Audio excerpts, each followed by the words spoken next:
Kan nggak jelas. Kalau sampean bisa klaim lewat DNA, DNA juga mungkin secara ilmu objektif Pak Rektor. Masalahnya juga bisa disuap kan? Saya sering dibantah orang-orang itu. Wah Gus, DNA itu otoritatif karena gini-gini nggak mungkin, bohong kamu. Ya DNA-nya nggak bohong, pegawainya bisa disuap kan? Kayak nggak tahu manusia apa nggak tahu Indonesia, nggak tahu terus.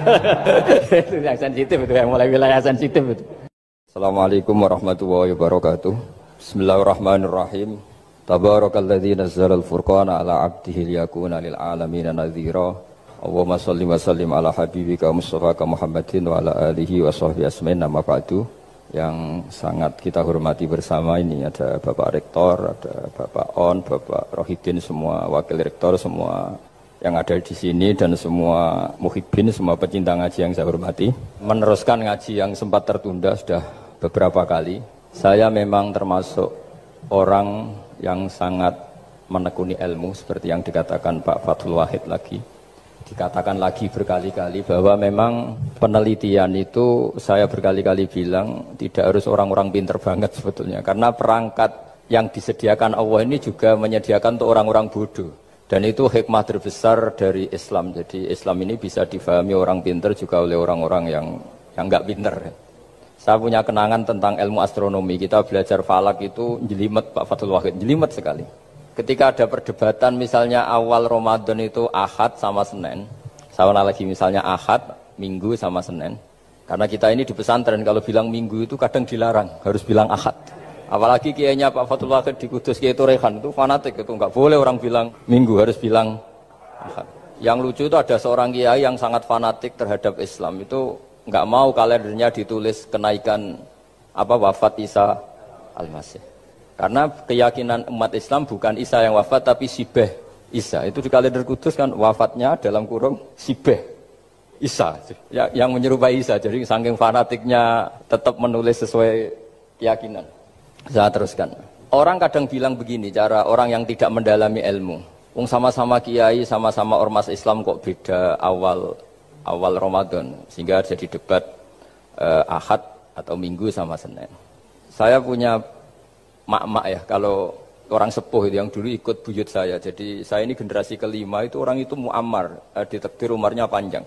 Itu bilang gini, Gus, sebetulnya untuk tahu kalender yang benar mana itu gampang katanya. Cari tanggal 15, nanti kelihatan siapa yang salah. Ternyata betul, kalau dihitung Ahad, nanti 15-nya misalnya jatuh hari apa, nanti kelihatan ternyata pas yang dikatakan 15 versi Ahad itu bulan belum purnama. Purnamanya itu di versi mereka yang tanggal 16. Berarti benar mana? Yang Senin kan? Tapi yang versi Senin ternyata betul pas 15 pas purnama. Artinya apa? Allah menyediakan perangkat untuk menguji Senin apa Ahad dengan cara awam, yaitu nunggu tanggal 15. Artinya gini, kata siapa yang tahu itu hanya orang pinter gitu. Orang awam juga bisa tahu. Karena agama ini milik bersama, ya milik orang pinter, milik yang tidak pinter.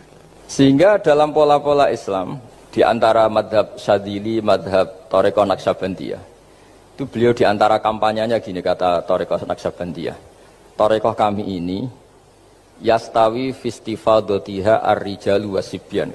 Popularitas Thariqah saya mudahnya difahami ini antara orang pinter yang sudah dewasa sama anak-anak kecil ini sama.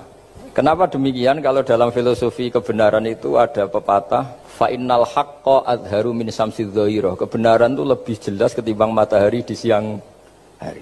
Sehingga mereka dengan mudahnya mensifati Allah misalnya adz-dzahir, zat yang begitu jelas. Kenapa Allah begitu jelas? Karena ulama dulu cara kalau dalam bahasa pondok mensifati, menstatuskan alam raya ini maujud. Maujud itu ada. Di mana-mana sesuatu yang ada itu ya diciptakan oleh yang ada. Masa Anda ada kok menciptakan yang ada. Sehingga mereka tidak pernah tertarik sama faham komunis, ateis bahwa alam ini dimulai dari ketiadaan. Pertanyaannya adalah bagaimana sesuatu yang tiada menyebabkan yang ada. Sehingga ulama dulu pinter, sifat wajib itu apa? Wujud. Karena alam raya ini kadung wujud, kadung maujudat, maka Allah harus wujud. Berhubung wujudnya Allah itu wujud penyebab, harus qadim atau harus awal. Masa penyebab datangnya terlambat dulu yang jadi efek dari penyebab itu. Sehingga mereka dengan gampangnya mensifati Allah adz-dzahir, zat yang begitu jelas. Sehingga Imam Sibawayh ahli nahwu itu juga mengenali Allah lewat teori nahwu. Beliau bilang Allah itu siapa? Allahu a'raful ma'arif, zat yang paling mudah dikenali. Nah sehingga tadi seperti yang dikatakan Pak Rektor, sebetulnya perangkat ilmu seperti tadi menemukan bulan itu diantaranya ditemukan kalau bulan tuh nggak rata itu ya lewat teori gambar karena sekian jarak punya akibat sekian, punya misalnya kita melihat gunung kelihatannya indah, padahal di situ ya ada lubangnya, ada pohon yang tertebang, ada pemandangan yang nggak indah, tapi gara-gara dilihat dari jauh semuanya indah. Maka disarankan orang yang baru nggak suka istrinya terus melihat dari jauh, tinggal minggat lah kira-kira. Kalau ditinggal minggat 2 bulan itu mesti cinta lagi itu. Kan fungsinya baru kelihatan itu.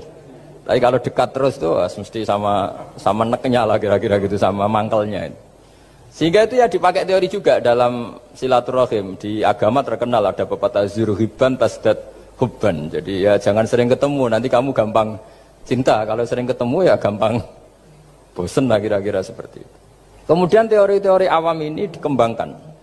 Yang awam, jadi dulu orang menemukan matahari itu besarnya kayak apa, rembulan besarnya seberapa, itu dilihat setiap kita melihat mobil, itu jarak 1 kilo masih kelihatan sekian meter. Nanti kalau 2 kilo berkurang sekian senti, kalau 3 kilo berkurang sekian senti, terus dikalikan ya kira-kira seperti itu.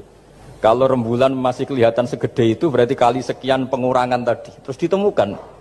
Makanya kita Pak Fathul Wahid yang di pesantren, yang memang serius ngaji, itu di situ ada ilmu falak, itu ditemukan sebelum ada teknologi.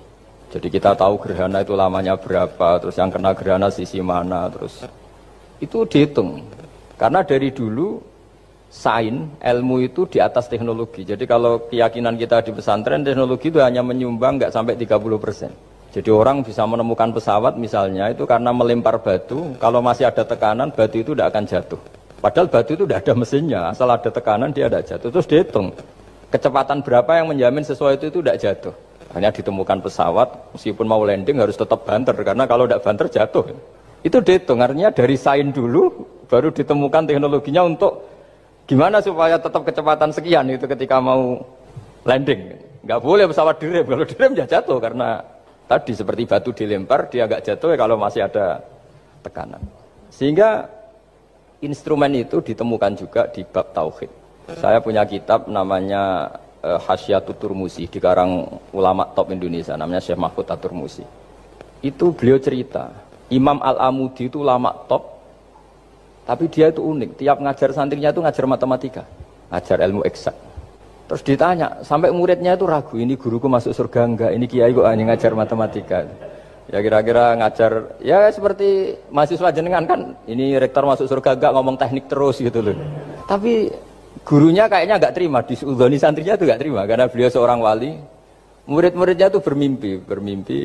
Ini penting saya ceritakan, mungkin agak aneh di dunia kampus ya, di bab ini. Kalau dalam teori kita, Pak On itu, mimpi sama nyata, melihat itu otoritatif mimpi. Ini yang agak aneh di ilmu pesantren. Jadi melihat jenengan langsung dengan mimpi itu otoritatif mimpi. Karena mimpi ru'yal mukmin dijamin oleh Rasulullah sama dengan 46 juz'un minan nubuwah. Jadi persennya itu besar sekali, 46% dari juz'un minan nubuwah, otoritatifnya. Nah tentu tidur yang benar. Logikanya gini, kata-kata kitab-kitab menjelaskan. Orang kalau melihat langsung itu pasti terpengaruhi oleh cinta atau tidak cinta, senang atau tidak senang, sedang butuh apa enggak.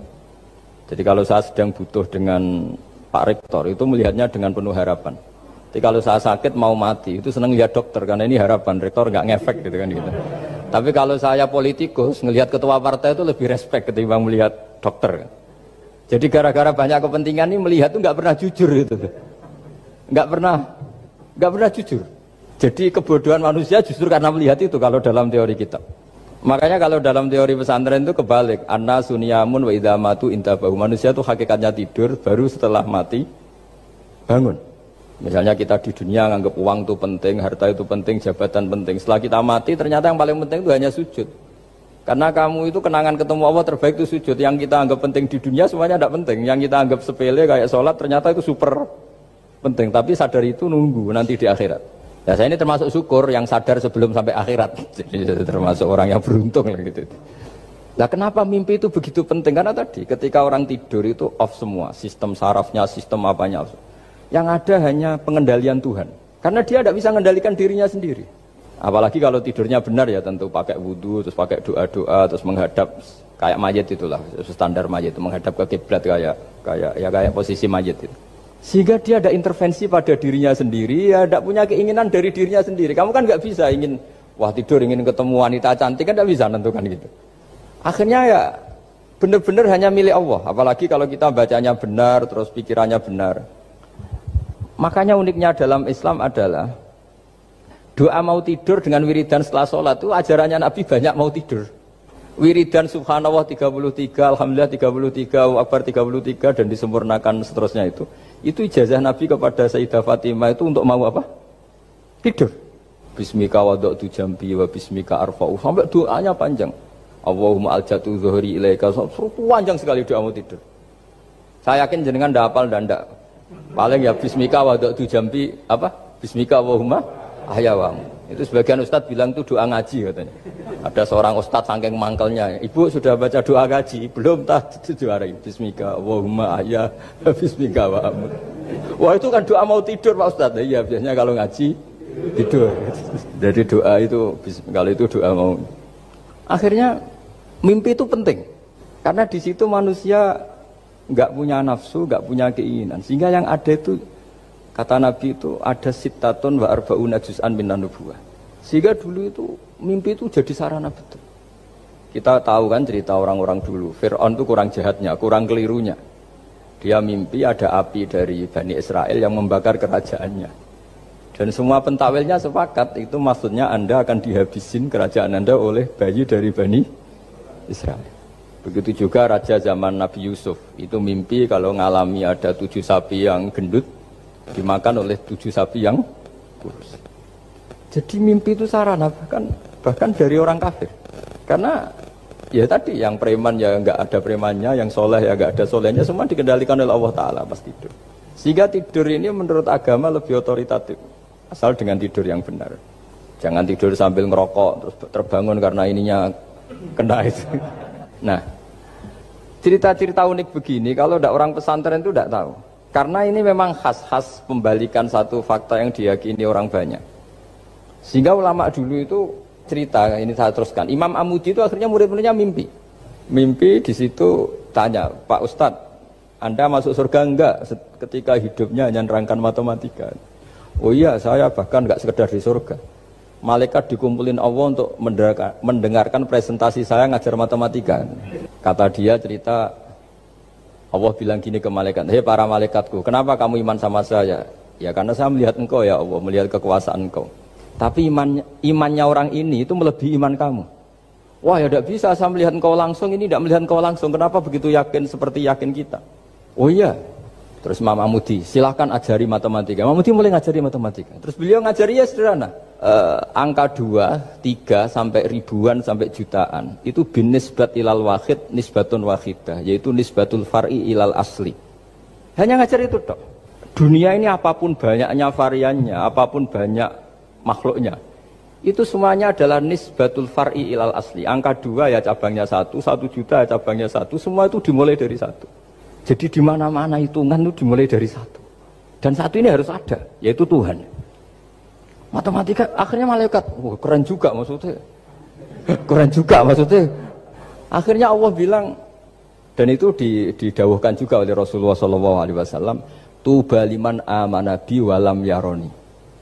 Yang hebat itu imannya orang yang enggak melihat saya. Makanya masyhur itu malaikat ditanya Allah, siapa imannya yang paling kuat? Ya kita, karena melihat engkau langsung ya Allah. Para nabi.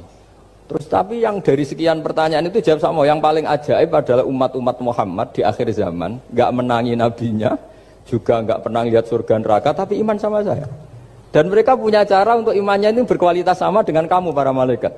Ya diantaranya dengan cara logika tadi yang saya utarakan tadi. Am khuliqu min ghairi syai'in am humul khaliqun. Kalau alam raya ini wujud, maka penyebabnya harus sesuatu yang wujud. Masa sesuatu yang enggak wujud menyebabkan yang wujud. Kalau angka 10 ada, 1 juta ada, pasti dimulai angka 1.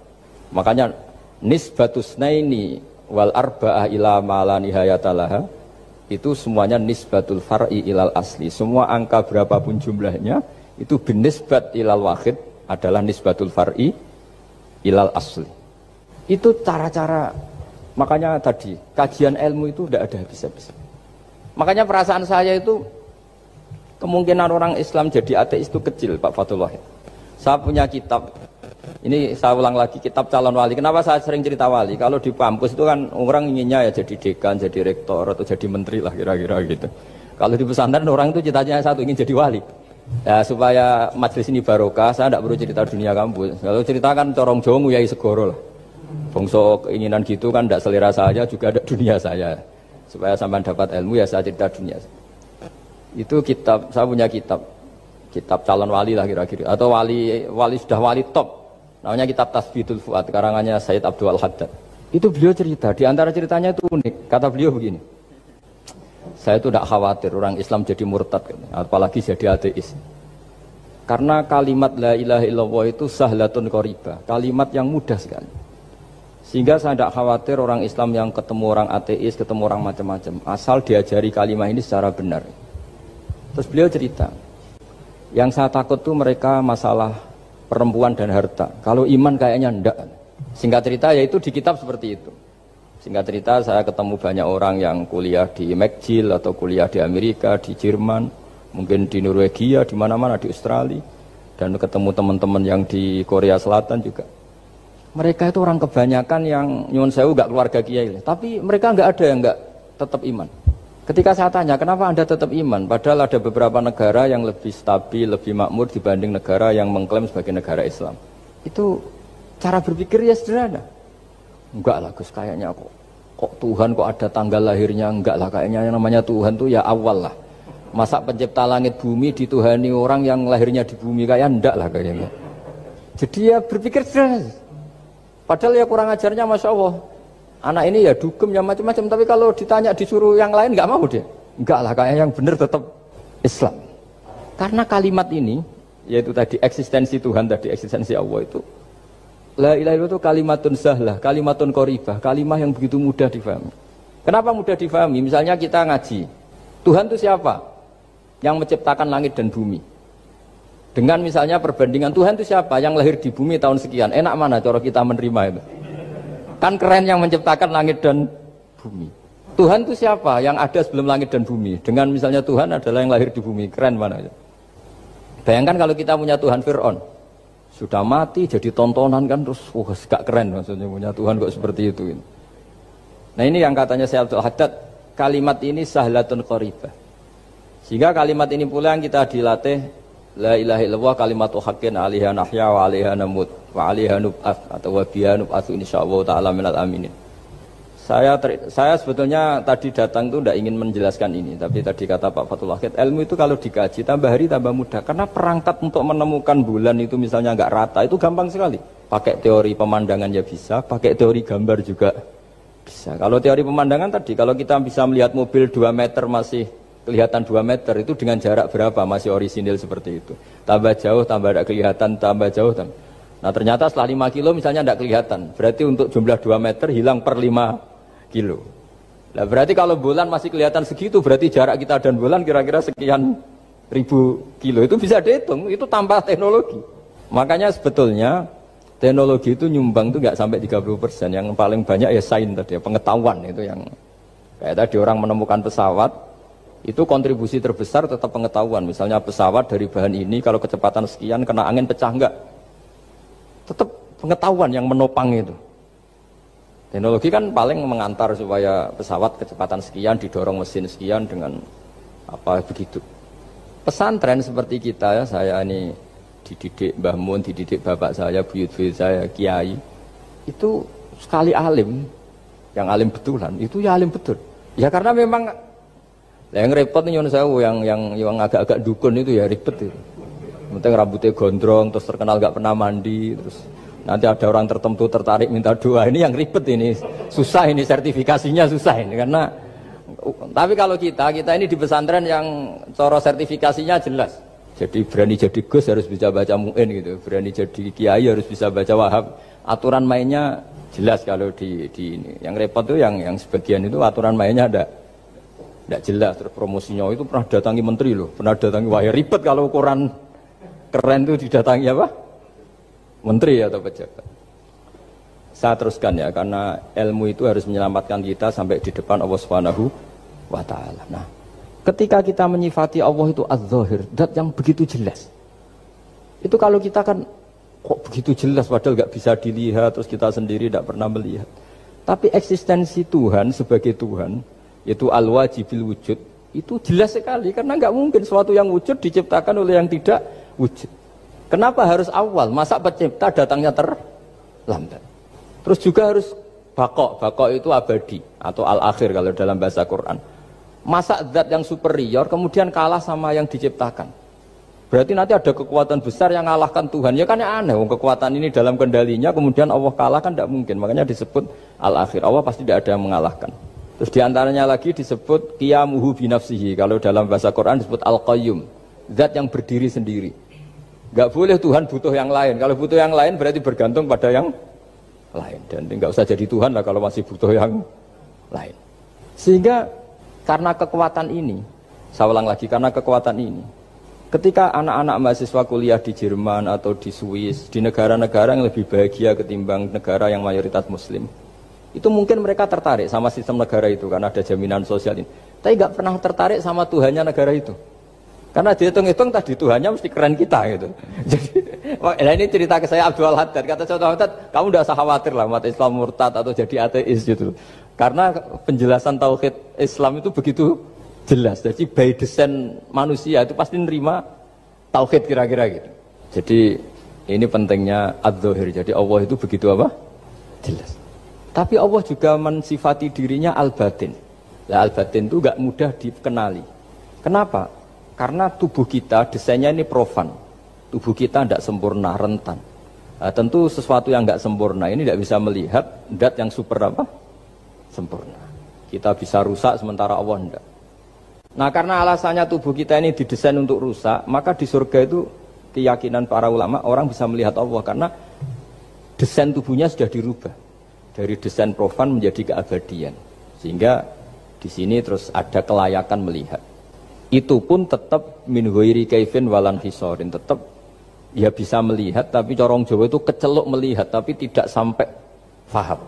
Karena bagaimanapun Allah itu la tudrikul absar wa huwa yudrikul absar. Bagaimanapun Allah itu laisa kamitslihi syai'un, tidak ada padanannya. Jadi makanya Allah punya sisi adz-dzahir bisa dikenali sekali. Kenapa? Ya tadi nisbatus naini wal arba'ah ila ma la nihayata laha itu nisbatul far'i ilal asli. Saya punya kitab Pak Fathul Wahid, diajar Mbah Mun dulu, kitab Al-Husunul Hamidiyah. Itu yang ngarang itu ya kayak kelihatan ngawur, tapi ngawurnya orang alim. Jadi di situ ada gambar, gambarnya itu nggak jelas. Mungkin pengarangnya juga nggak bisa gambar kayaknya. Wah bulat, benang bulat ada, gambar gunung ada, gambar yang tambah ngawur ya banyak sekali. Gambarnya itu nggak ada yang jelas. Tapi dari nggak jelas itu beliau bilang gini, gambar yang bulat ini, yang nggak jelas ini, tetap kamu punya rumus kan? Itu dimulai dari satu titik. Mau gambar gedung tingkat 5, mau gambar hutan ada harimaunya, tetap dimulai dari satu titik. Ya alam raya ya seperti itu, mau ada Mars, cek mau ada Jupiter, kayak tetap dimulai dari situ titik. Nah ini namanya nuqtatul wujud, titik kewujudan, yaitu Allah Subhanahu wa Ta'ala. Sehingga ketika kita ngaji, ketika di pesantren dulu, penjelasannya adalah Al-Quran maknanya dipadatkan di Fatihah, Fatihah dipadatkan di Bismillah, katanya Bismillah dipadatkan di titiknya ba. Nah titik ba ini dianggap titik awal wujud. Bi kana makana wa bi yakunu mayakun. Kira-kira Allah mentitahkan karena saya semuanya yang ada dan karena saya yang mau ada bisa saya adakan. Nah, itu sirinya lah. Jadi menerangkan tauhid itu pakai gambar. Gambarnya keliru sekali lah kalau dalam orang seni mesti lihat gak seni itu. Karena dia agak butuh gambarnya, butuh mau menjelaskan buat dunia sebanyak ini, buat alam raya sebanyak ini tetap dimulai dari satu titik.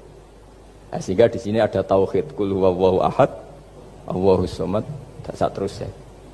Nah, saya mohon lewat penjelasan ini ya, baik orang yang ahli teknik maupun ahli medis, ahli apa saja, tolong latihlah memberi penjelasan yang mudah.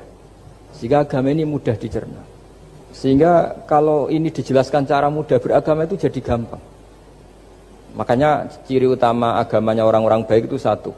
Man radiya billahi robba. Radiya itu senang banget. Kenapa senang banget? Karena memang agama ini nyaman, indah. Jadi datang dengan kebenaran yang mudah dicerna. Coba kalau agama ini datang dengan cara misalnya gini, kamu harus menuhankan ini. Dan kita tahu itu lahirnya di bumi. Kan ada yang ganjel. Kok Tuhan sama buminya dulu, buminya ini gimana ini? Kan pusing. Bu Anda profesor nggak bisa jawab itu. Tapi kalau Tuhan itu adalah yang ada sebelum langit dan bumi kan, ya iyalah masa Tuhan terlambat datangnya kan, terus enak gitu menerimanya itu. Makanya diantara kekalahan Fir'aun berdebat, ya Nabi Musa ya Nabi lah, juga proses ya. Nabi Musa ketika ditanya Fir'aun, wa ma Rabbul Alamin, Tuhan kamu itu siapa? Jawabnya Nabi Musa, Rabbus samawati wal ardi, yang menuhani langit dan bumi. Itu Fir'aun masih bisa ngeles. Saya jalan-jalan kemana-mana, yang dituhankan saya, berarti yang Tuhan ya saya dong. Ma'alim tulakum min ilahin apa? Ghairi, kata Fir'aun. Soal Tuhan kamu di langit, begini kata Fir'aun. Haman dipanggil, Haman bikinkan piramida yang paling tinggi, saya ingin melihat Tuhannya Musa. Musa bingung kan? Padahal kalau naik piramida nanti Fir'aun pun tidak bisa melihat Allah kan? Wong yang Nabi yang kiai aja gak bisa melihat, apalagi Fir'aun. Padahal celakanya ketika dia tidak melihat Allah, dia akan mengatakan Allah itu tidak ada, ribet kan? Itu penjelasan tentang Tuhan ini sebetulnya sudah absolut lah. Rabbus samawati wal ardi, Tuhannya langit dan bumi. Tapi itu gak ngefek, di perdebatan gak ngefek. Yang ngefek adalah ketika Musa bilang gini, Rabbukum wa rabbu abaikumul awwalin, sing nuhani buyutem. Wah kaget pengawal-pengawalnya langsung do iman meskipun secara siron, secara rahasia. Iya, nah Quran pangeran berarti buyute ra di pangeran. Kan pangerane putune berarti buyute wah ribet kan? Ya kalau Fir'aun Tuhan, bapaknya tambah Tuhan kan, mbahnya, buyutnya. Akhirnya kata pengawal Quran, geblek tenan Fir'aun. Artinya apa? Kadang argumentasi yang sudah benar yaitu Tuhannya langit dan bumi kan ya benar lah. Tapi itu tidak ngefek di perdebatan, tidak ngefek. Yang ngefek adalah ketika Rabbukum wa rabbu abaikumul awwalin, yang nuhani nenek moyang kamu. Orang mulai mikir kalau Fir'aun itu Tuhan, lalu nenek moyangnya Tuhannya siapa? Jadi ini seninya, makanya diantara syarat Nabi, jadi Nabi itu sidik, amanat, tabligh, fatona. Fatona itu ada kecerdasan. Dulu Nabi ya sering dibully, jangan kira Nabi itu enggak sering dibully, sering juga Pak Rektor. Jadi ada unta itu kena kudis. Kudis itu ya jenis penyakit menular lah. Nabi dengan teori tawakalnya, Nabi itu punya dua teori, kadang pakai teori tawakalnya, kadang pakai teori preventif. Makanya Nabi pernah ngendikan kalau ada penyakit menular di situ, kamu jangan di situ. Itu pakai teori preventif. Tapi kadang Nabi pakai teori tawakal. Nabi menghentikan la adwa wala tiarut. Tidak ada penyakit menular. Terus orang-orang yang ya usil lah kira-kira gitu. Ada unta kena kudis dijejerkan yang waras. Ternyata yang waras ikut kudisen lah, ikut sakit. Senang orang ini. Ya Rasulullah ini saya jejerkan, ternyata yang enggak tertular jadi tertular. Padahal engkau bilang enggak ada penyakit menular. Nabi jawabnya lucu. Faman a'dal awwala. Kalau yang pertama ini tertular siapa? Dia dikira Nabi itu kalah karena melihat unta yang kedua. Ternyata Nabi enggak, ketika dipanggil ya Rasulullah ini unta agak gudikan, tak jejerkan yang kudisen, ternyata ikut kudisen. Berarti penyakit itu menular. Tapi Nabi jawabannya faman a'dal awal. Lalu yang kena penyakit pertama tertular oleh siapa? Wah itu asli dari Allah. Ya maksud saya seperti itu kata. Nah itu yang dikatakan fatona. Jadi Nabi itu harus punya sifat apa? Fatona. Karena dengan kecerdasan itu Nabi bisa berargumentasi. Kayak tadi. Ketika Fir'aun dikatakan Allah yang menuhani langit dan bumi, Fir'aun masih mengklaim dia Tuhan. Karena di mana-mana dia dituhankan. Tapi ketika diingatkan bahwa kamu anak seorang manusia, punya bapak, punya kakek, punya buyut, punya canggah kalau bahasa Jawa. Lalu kalau kamu yang Tuhan, dan Tuhan dimulai Anda, lalu mbah-mbah kamu Tuhannya siapa? Gak bisa jawab kan? Akhirnya banyak punggawa yang saat itu iman. Jadi iman itu bisa menghunjam kepada siapa saja termasuk yang orang-orang topnya Fir'aun. Sehingga ketika Fir'aun rapat Musa harus dibunuh besok, tangkap besok. Sebagian mereka itu membocorkan informasi itu.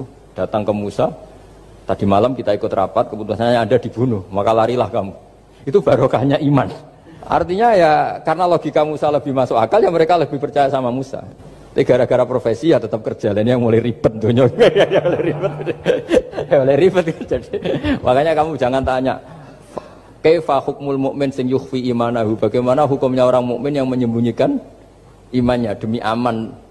Ya tidak usah kamu jawab. Kalau kamu jawab boleh ini kok kayak pecundang. Kalau kamu jawab haram, pernah terjadi itu. Wa qala rajulun mu'minum min ali fir'auna yaktumu imana. Ya, ini khazanah ya. Jadi saya mohon mengkaji Islam itu harus dengan sisi-sisi yang bisa difahami orang pinter juga orang bodoh.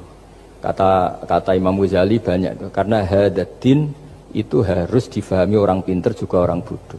Terus contoh yang paling populer tentu sering saya utarakan masalah iddah. Iddahnya orang terceraikan itu 3 kali masa suci.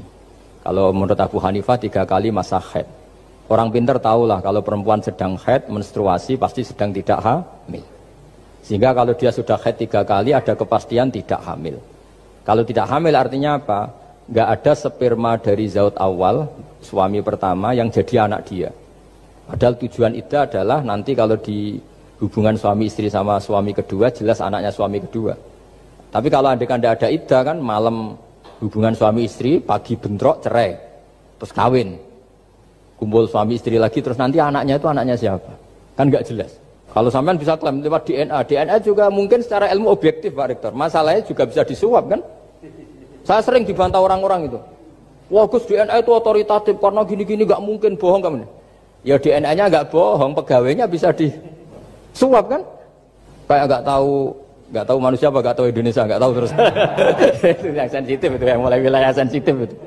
Nggak tahu manusia apa kayak nggak tahu Indonesia. Manusia aja ya sudah. Berarti Anda sangat nasionalis. Jadi ribet kan? Maka dianjurkan ada iddah.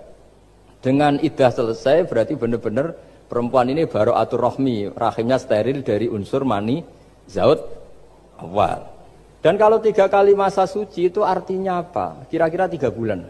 Kira-kira ya. Wal mutallaqatu yatarabbasna bi anfusina salah satu apa? Huru. Pertanyaannya kalau 3 bulan, andai kan tidak pakai teori ilmiah, menstruasi itu sudah teori ilmiah. Ada yang tanya ke saya, Gus kenapa harus sampai 3 kali, padahal menstruasi pertama pasti sudah ada hamil. Saya jawab, menstruasi pertama itu namanya keluar darah. Nggak ada jaminan kali itu haid, bisa saja keluar darah karena kaget, karena kecelakaan, karena apa. Sehingga kalau misalnya perempuan diceraikan, Gus saya sudah haid. Yang jamin kalau itu haid siapa? Maksudnya keluar darah dengan makna tidak hamil. Bisa saja keluar darah kali ini faktor kaget ya, atau faktor kecelakaan. Tapi kalau sampai 3 bulan karena per bulan haid sekali, itu meskipun haidnya keliru. Haid keliru itu misalnya sebetulnya itu enggak darah haid tapi darah penyakit istighathah, kan tetap kelihatan. Masa 3 bulan enggak bleeding cara Jawa? Kan mesti bentuknya tubuh sudah rubah. Artinya kata ulama-ulama, agama ini enggak bisa hanya mengacu ilmu. Kalau mengacu ilmu haid sekali sudah cukup.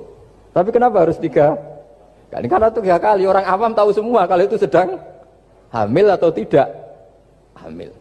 3 bulan dari dicerai kan kelihatan kalau hamil ya bentuk tubuhnya sudah rubah, kalau enggak.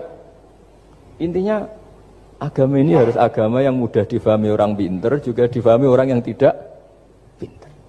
Kayak tadi bulan tadi, saya juga gak ngira kalau orang goblok jadi pinter itu.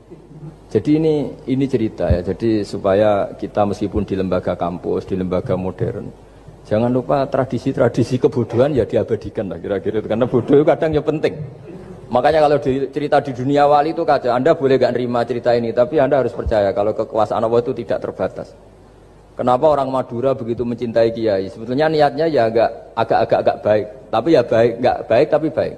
Ada santri itu Madura, dia saking percaya sama kiai itu ya khidmah, bikin teh, masakan kiai, mijitin kiai, pokoknya waktunya diberikan semua untuk kiai. Dan dia nggak pernah ikut ujian, apalagi ujian kelulusan disertasi dokter nggak pernah dia. Kalau sekolah nggak pernah ikut ujian. Sudah ya saya ridho jadi orang bodoh, sementing ikut jenengan. Suatu saat orang ini mati, kiainya tuh pusing, waduh mati. Ini di dalam alam mimpi itu, kamu boleh gak percaya, nggak wajib percaya memang. Ini kan ada akidah, jadi tidak wajib percaya. Ditanya sama malaikat, Marabbuka, Tuhan kamu siapa? Jawabannya lucu, malaikat kamu itu gimana? Di mana-mana tanya sama orang pinter, orang bodoh kok kamu tanya? Pusing kan malaikatnya.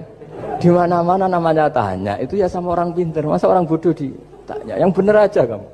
Makanya bodoh ini ya senjata, makanya ini kita kalau pinter ya alhamdulillah, kalau bodoh ya alhamdulillah. Karena bodoh itu penting. Kalau negara ini tidak makmur, yang disalahkan mesti para rektor. Gunanya apa ada rektor kalau nggak solusi bagi bangsa ini? Orang bodoh pasti nggak disalahkan kan? Nanti kalau ada hisab, kenapa Indonesia carut marut? Yang dipanggil Allah itu menteri, rektor, pasti itu. Apa kontribusi Anda sebagai orang pinter, sebagai profesor, sebagai orang bodoh aman? Santai, nggak kena panggilan kan? Karena Anda harus bertanggung jawab. Akhirnya terus malaikat tanya, lalu yang pinter siapa? Yang di atas itu, kiainya yang nalkin itu, yang di atas itu. Walhasil kiainya itu karena wali itu denger. Ya wele cung bodoh kok terus nganti wis mati. bodoh kok kamu bawa sampai mati. Jadi kadang orang bodoh itu ya pinter tadi. Malaikat tuh kamu tuh gimana? Di mana-mana tanya itu ya sama orang pinter. Orang bodoh kok kamu tanya. Ya, ribet kan kalau sudah ketemu seperti itu. Nah, Nabi juga sering ngalami dialek sama orang bodoh. Kadang Nabi yang ngalah, kadang logikanya orang bodoh itu lebih gampang. Itu ada orang pencari dop itu semacam kayak biawak ya. Tapi tidak biawak, kayak semacam biawak. Itu ketemu Nabi, kamu tahu kalau saya ini Rasulullah? Tidak tahu ya. Ya kamu harus iman kalau saya ini Rasulullah. Hatta yu'mina laka hadad dop. Ya kalau hewan ini iman sama kamu ya saya iman. Ribet kan ukurannya itu. Waduh, untung Nabi betul. Terus Nabi tanya, Dop, kamu tahu kalau saya Rasulullah? Terus Dopnya saat itu bisa bicara, asyhadu annaka Rasulullah, terus baru iman. Imannya tanya, kenapa kamu iman sama Rasulullah? Hewan aja tahu kalau dia Nabi, apalagi manusia. Sehingga di masyhur itu di acara-acara kita, kalau waddobu wal ghazalah yasyadani laka bir risalah. Itu waddobu wal ghazalah yasyadani laka bir risalah. Sehingga, nah kekeliruan kita, saya sering ngomong di mana-mana, matur di mana-mana. Masyarakat Indonesia mayoritasnya tetap yang nggak pinter. Orang Islam mayoritas yang nggak pinter.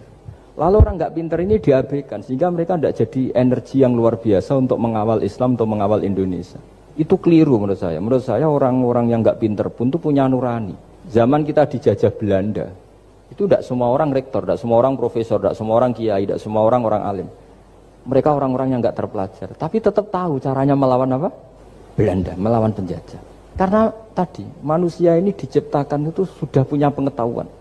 Seperti mukadimah dibaca Pak Rektor, Iqra wa rabbukal akram alladzi 'allama bil qalam 'allamal insana ma lam ya'lam. Jadi bawaan manusia itu akan tahu untuk sesuatu yang perlu diketahui meskipun dia orang bodoh. Saya ulang lagi, meskipun mereka orang apa? Orang bodoh. Ya, di sini ini Islam datang yastawi fistifadatiha fistifadati syariah ar-rijalu wasibyan, bahwa ukuran kebenaran itu adalah siapapun mudah tahu.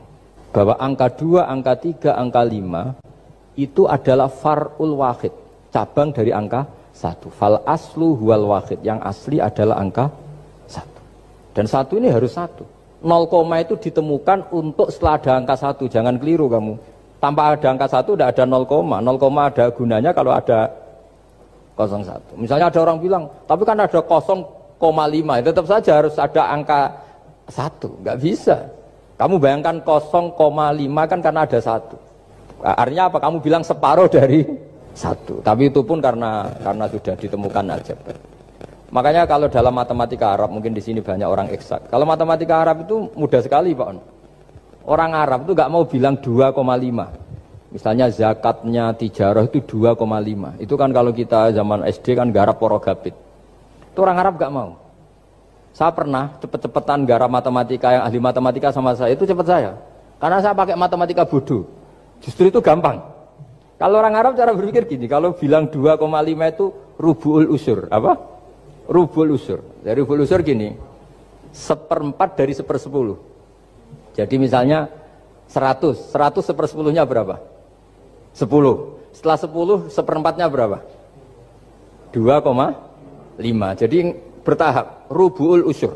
Sehingga misalnya gitu, 1 juta kan angkanya nolnya kan 6. Kalau kamu porogapit 2,5 kan kuweselen dia porogapit. Kalau orang Arab gampang, 1 juta 1/10-nya berapa? 100. 1/4-nya 25. Berarti 2,5-nya 1 juta 25.000. Orang Arab bilangnya rubu'ul usur. 1/4 dari 1/10. Jadi di 1/10-kan dulu baru di 1/4. Jadi lebih cepat.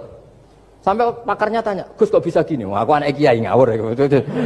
Saya ini, makanya banyak orang pesantren itu pintar matematika. Sebetulnya matematika yang model, ya sebenarnya kayak agak model bodoh itu. Tapi itu gampang, orang awam gampang.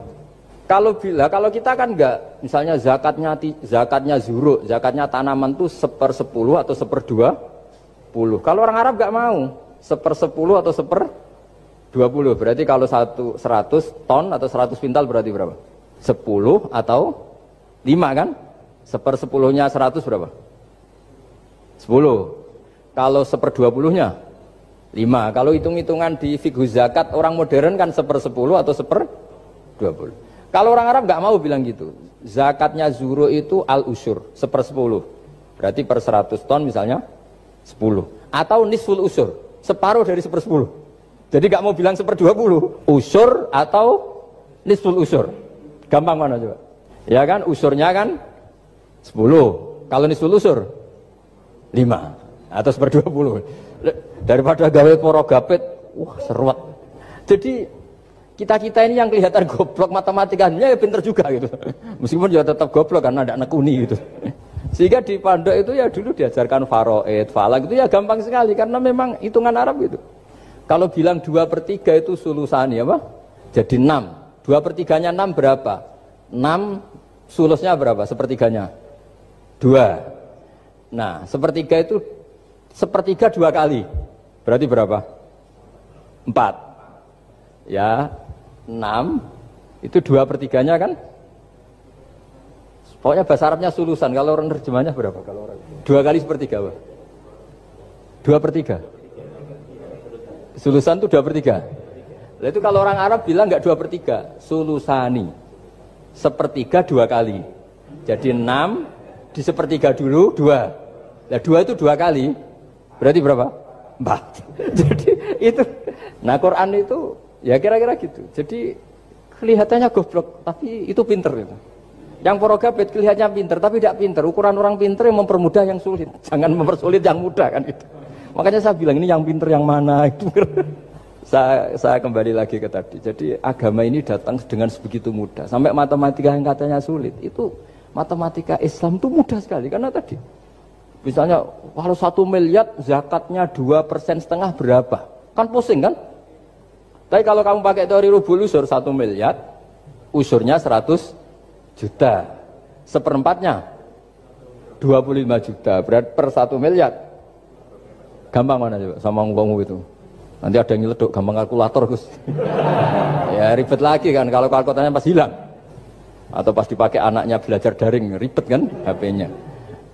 Jadi ini cerita ya. Jadi seperti yang dikatakan Pak Rekro tadi sebetulnya ciri utama ilmuwan atau ulama atau profesor atau doktor itu usahakanlah yang mudah itu, yang sulit itu menjadi apa? Mudah. Yuridu wa bikumul yusra wa la yuridu bikumul usra. Sehingga kata Imam Alamudi, dia menjadi wali besar itu justru karena belajar tauhid. Yang dari belajar matematika tadi, dari matematika dia tahu bahwa angka berapapun jumlahnya itu binisbat ilal wahid itu semuanya nisbatul far'i ilal asli. Semua itu cabang dari satu.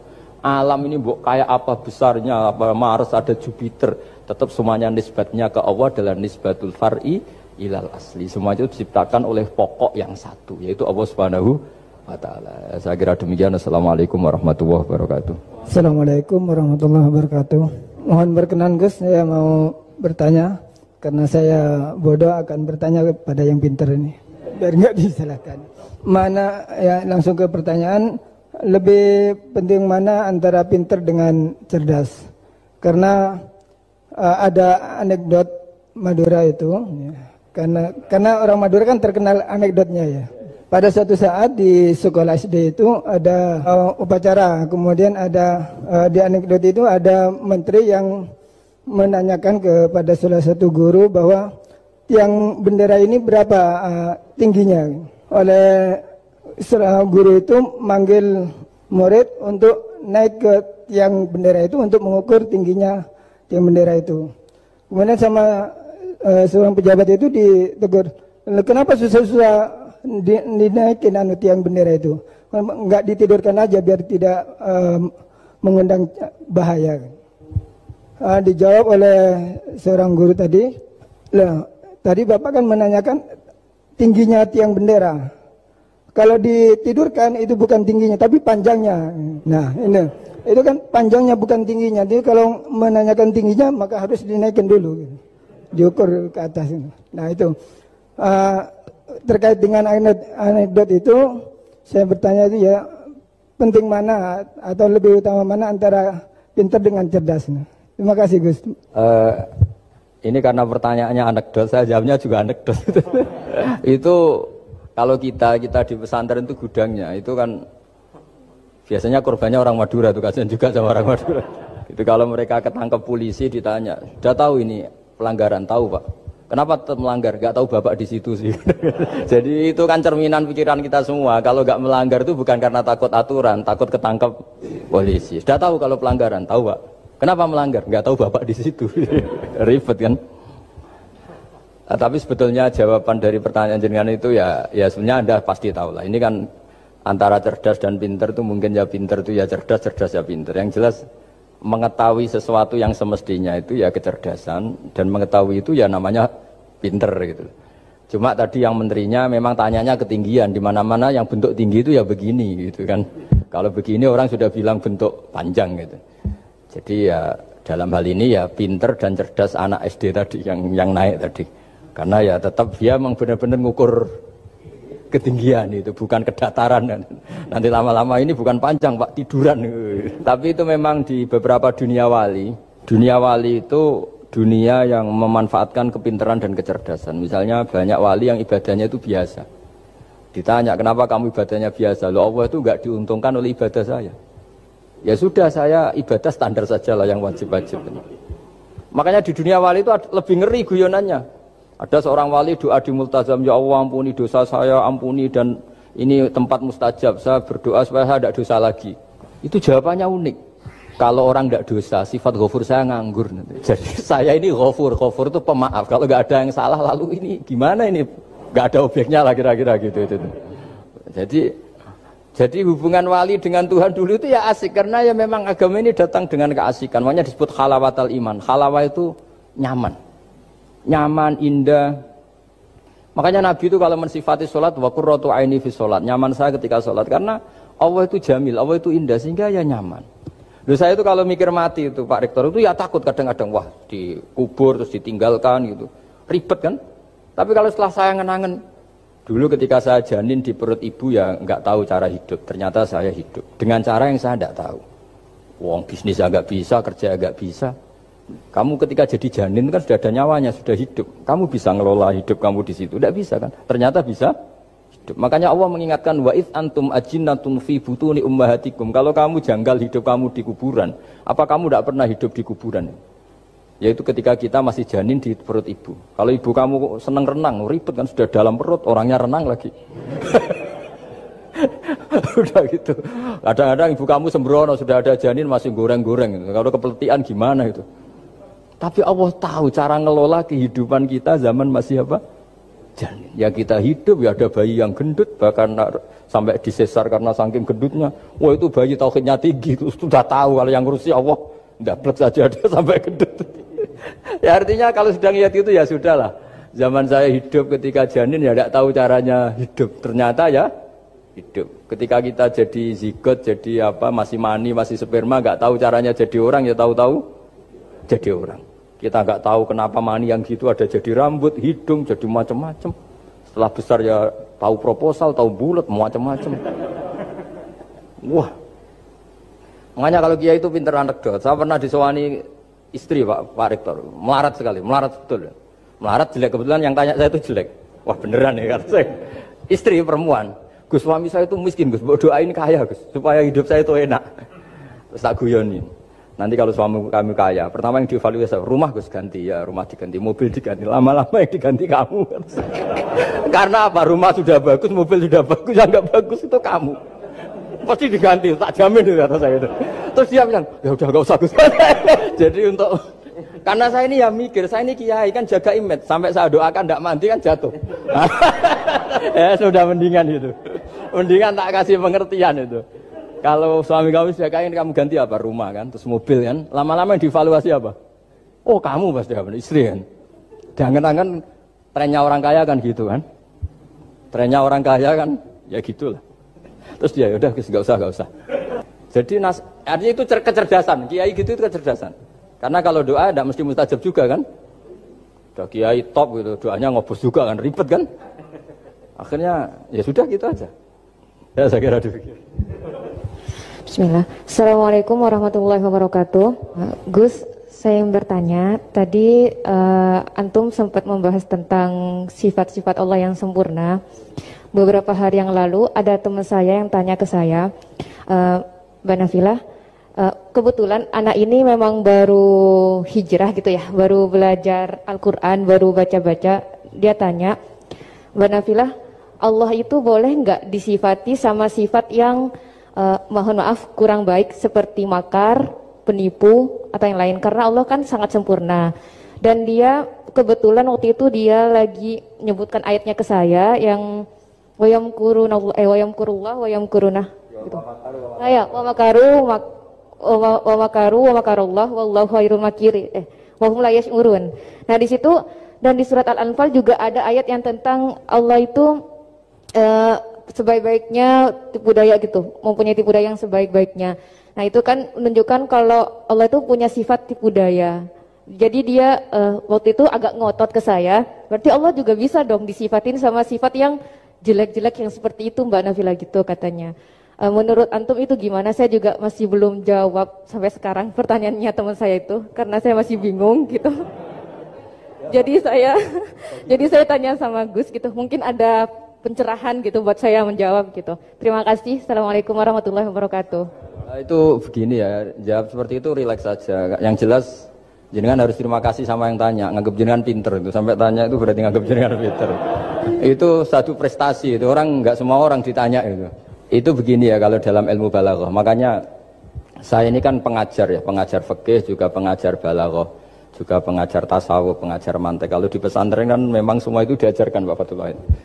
Ini juga dulu mondok di buyut-buyut saya di Kudus itu, di pondok tertua di Kudus buyut saya. Makanya hormat saya itu bukan karena beliau punya etika, memang aturannya harus hormat gitu. Saya juga harus hormat beliau karena beliau rektor, ya sudahlah saling menghormati. Bapak itu kalau sama penanya itu hormat, ditanya, dia sudah sopan. Jadi kita harus menghormati orang sopan. Yang tanya hormat ke kita karena kita dianggap alim, kita hormat sama penanya karena orang sopan. Mau tanya itu juga gengsi loh. Masa dokter tanya itu kan ribet kan? Saya kemarin ditawani di Unisula, masuk dikasih dokter honoris causa. Kenapa Gus gak mau? Saya takut kalau masuk neraka, masa dokter masuk neraka karena saya. Kan ya tidak lucu juga itu. Akhirnya dokter-dokter itu, iya Gus, saya udah pernah kepikiran ya. Akhirnya mereka terus mau udah takwa, udah Gus kita harus takwa, kan malu dokter kok masuk neraka. Oh begini jawabnya ya. Semua ilmu itu harus kita pelajari karena melihat sisi ekstrimnya, sisi buruknya. Ya saya ulang lagi ya. Ilmu itu harus Anda pelajari karena melihat sisi ekstrimnya, sisi buruknya kalau kita tidak tahu.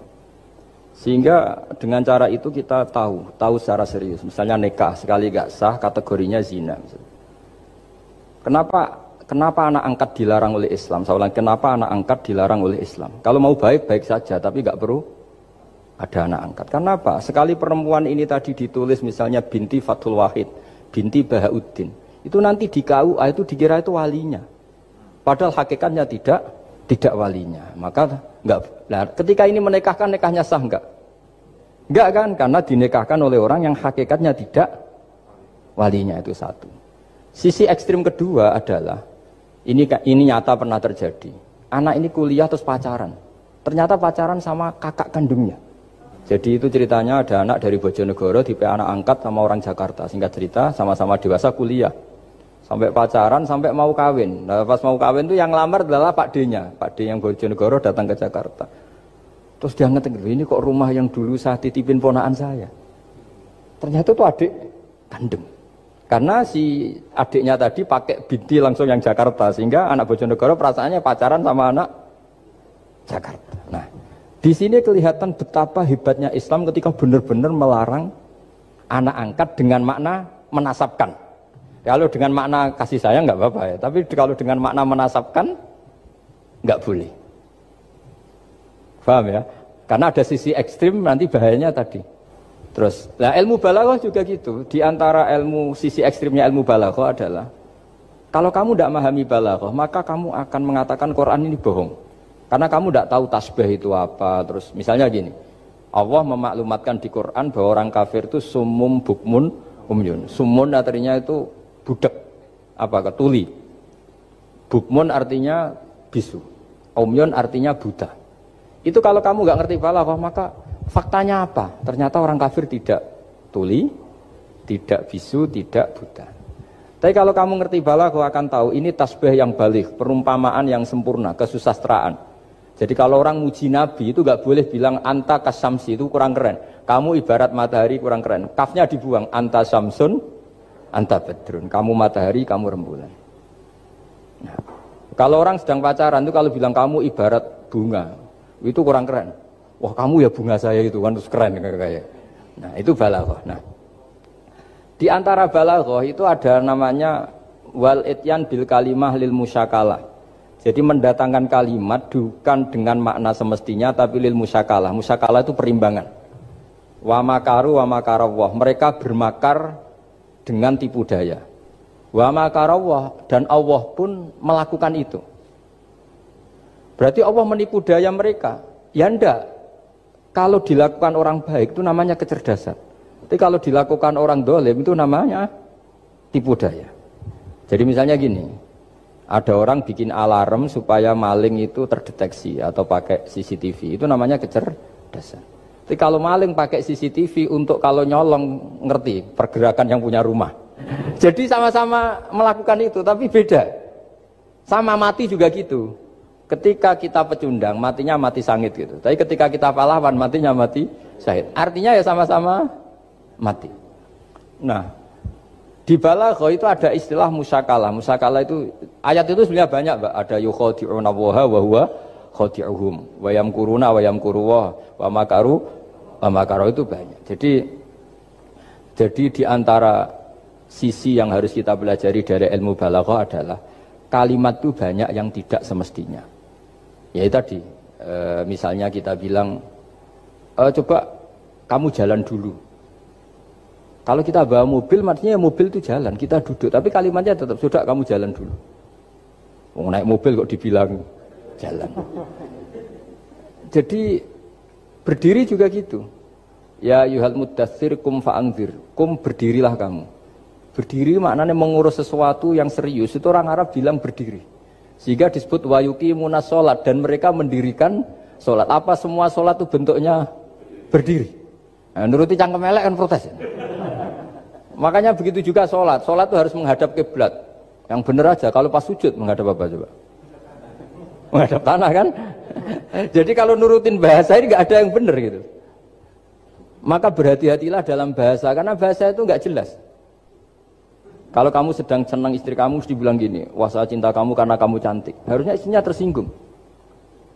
Tersinggung gini, berarti suatu saat kalau saya jelek, Anda sudah tidak cinta. Kan? Kebetulan para istri tidak pinter, sehingga dipuji gitu ya seneng. Sebetulnya itu tidak pujian, itu bahaya itu. Berarti dia mencintai saya sejauh saya masih cantik. Kalau enggak, ya sudah macam-macam. Dan ya rata-rata macam-macam betul itu. Artinya bahasa itu nggak usah dimaknani, makanya saya kemarin bilang sama Pak Rohidin itu, Mbok ya UI itu kalau ngaji misalnya Bukhari dengan pemaknaan ulama. Karena maknani bahasa ini satu pekerjaan yang kalau tidak ulama tidak bisa. Apalagi bahasanya Rasulullah SAW. Bahasa itu susah. Dalam keseharian saja kita maknani susah, apalagi bahasanya Quran dan hadis. Ya contoh paling gampang gitu. Wa yuqimunas sholat, mendirikan sholat. Kita berdiri tegak demi bangsa ini. Memangnya perang harus berdiri, kadang harus tiarap kan? Jadi bahasa itu selalu sering, kalau di balaghah disebut hakikat dan majas. Ada makna hakikat, ada makna. Dan itu harus kita kaji. Kalau enggak ya fatal, memang hasilnya fatal. Kalau enggak ya. Makanya saya dulu ketika ngaji itu ya banyak santri yang agak kurang ajar betul. Sampai saking rajanya gini Pak Khalim, Anda orang teknik pasti tahu. Gus, soft paling baik itu yang mana? Soft awal kata saya gitu. Baru agak baik kedua, ketiga. Ya kalau gitu gampang Gus, masjid tuh bikin selatan utara, semuanya soft jadi awal. Selagi bentuknya barat timur pasti ada 2, 3. Paksa mereka di soft awal dengan desain masjid selasa utara apa? Bukan panjang ya, selatan utara sehingga semuanya di soft awal. Terus dia tanya lagi, lalu soft paling baik mana? Yang sisi kanannya imam kan itu urutannya. Ya sudah imamnya letakkan paling selatan. Sehingga semua makmum posisinya di kanan. Ya kalau itu ajuran Islam ya didesain sak bangunannya katanya. Ribet itu. Coba kalau kamu jadi kiai ditanya gitu mangkel apa enggak? Oh ini kurang ajar betul orang ini. Selagi bangunannya memungkinkan soft 2, 3 pasti nanti ada soft 2 dan dipaksa saja, yaitu tadi bangunannya memanjang selatan utara, imamnya diletakkan paling selatan. Terus saya gantian tanya, Lalu setelah begitu yang paling afdol siapa? Yang paling dekat? Ya sudah imamnya kerubuti saja gitu. Itu, nah makanya yang sering perdebatan NU dan Muhammadiyah dan itu kalau mau dianalisis secara ilmiah sebetulnya normal semua. Karena teks hadis itu memang butuh pemaknaan. Nabi, saya beritahu ya, Nabi itu kalau habis sholat itu memang di semua teks itu akbala ali nabi wajih. Saya sering ketemu tokoh-tokoh Muhammadiyah ya baik-baik saja. Ketemu tokoh NU ya baik-baik saja. Karena ini masalah teks.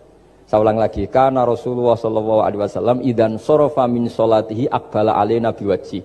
Nabi setelah sholat itu menghadap ke musolli, ke makmum, kira-kira kalau Indonesia menghadap ke timur. Tapi di sebagian riwayat, Nabi itu kalau habis sholat itu melakukan sesuatu yang menunjukkan kalau dia sudah selesai sholat. Jadi filosofinya itu yang penting memaklumatkan kalau beliau sudah sholat. Karena dulu itu begini, Nabi itu kan tokoh sentral ya, beliau akramul khalqi, beliau sayyidul anbiya wal mursalin. Sehingga orang tuh kadang lari itu dari jarak 7 kilo, 6 kilo, 7 kilo lari supaya menangi sholat bersama Nabi. Nah, ketika mereka jadi posisi masbuk itu tertinggal oleh imam. Kalau Nabi posisi tetap menghadap ke barat dengan posisi orang sholat, nanti yang baru datang ngira Nabi masih sholat. Dan kalau kadung makmum ternyata Nabi sudah selesai. Itu sholatnya namanya nggak sah. Karena apa? Mengikuti orang yang hakikatnya sudah tidak sholat.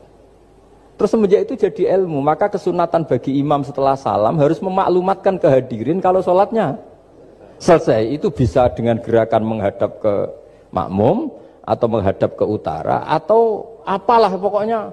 Yang penting jangan rokokan lah misalnya itu. Ya pokoknya itu aja. Disarah-sarah. Ini cerita pendapat ulama, bukan pendapat saya. Jadi segampang itu ulama. Sehingga ya orang-orang yang alim dari kelompok Muhammadiyah yang lihat NU yang begitu ya biasa, yang alim melihat Muhammadiyah gitu ya biasa.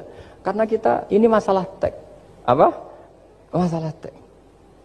Teks itu mesti orang akan memaknai secara proporsional. Saya berkali-kali menyontohkan kemarin ngaji di Ulil Albab.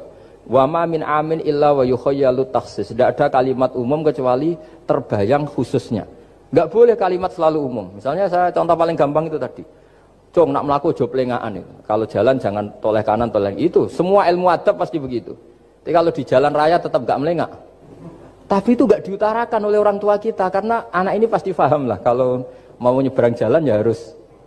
Tapi kalau kita nasihati kan tetap Cong kalau jalan-jalan jangan lihat kanan lihat kiri jangan. Tapi hakikatnya